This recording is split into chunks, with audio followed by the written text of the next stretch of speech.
So, the next War Thunder update, Leviathan, is growing closer and closer. And the stars of the show for this one will be the new additions to Naval. Yamato, Iowa, Bismarck, etc. will be added soon, and by the looks of it, many players are interested in those ships, since they are the most iconic vessels of World War II.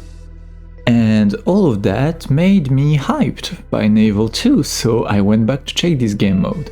Plus, I had not played it since the latest controversial changes they made a few updates ago. Honestly, I thought more players would jump on the hype train too, but I ended up facing the same problems I face every time I try Naval. Long queues, lobbies full of bots, and overall not a very engaging gameplay. It mostly ends up being you spawning and immediately shooting at each other.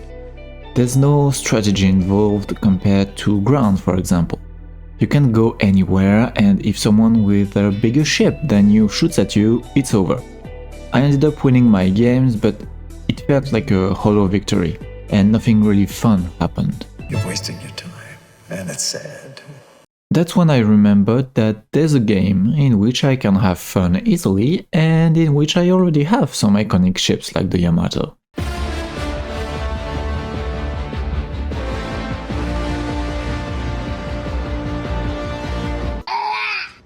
The console version of World of Warship might not be the most popular, but after playing it again earlier this week, I feel like Gaijin needs to rework Naval entirely. The maps feel a bit too small, they lack some elements of cover for light or heavy cruisers, or even for battleships.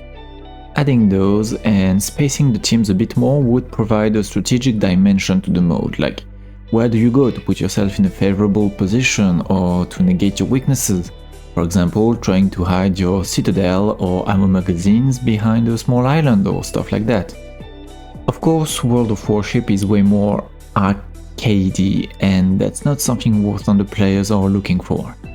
I think the current realistic mechanics in Naval are pretty good. You need to constantly prioritize whether you want to repair yourself, pump water, or extinguish fires, and on top of that you must also take into consideration your crew. However, I'm not entirely convinced about the mechanic that the devs introduced a few months ago about those sections thingies that you need to destroy to sink an enemy ship if you don't want to go for an ammo rack or the crew. It feels weird to have this system on top of the regular realistic system with the internal components that you can destroy and everything. The aiming system in arcade is also very boring. They changed it so that now wherever you aim at, the shots will go there. You don't need to anticipate the trajectory of the enemy ship or to calculate the lead on your shot. Just shoot and there you go. If they want to make the aiming system easier to handle, at least for arcade, I believe they could take inspiration from the system in World of Warship. There, when you select your target, when you aim at it, you have a generous aim assist.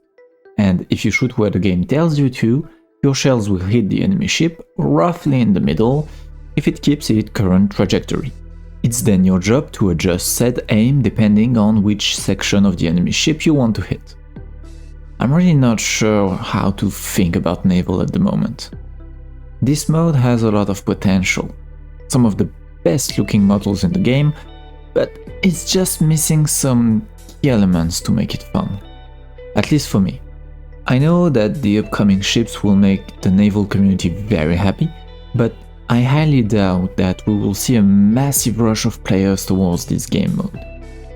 Hopefully Gaijin will spend more time and effort into Naval in the future. Anyway, let me know what you think about Naval. Will you go give it a shot once Leviathan releases, or if you have good ideas on how to improve the mode as a whole to make it more appealing to a wider player base? And with that said, I'll see you in the next one.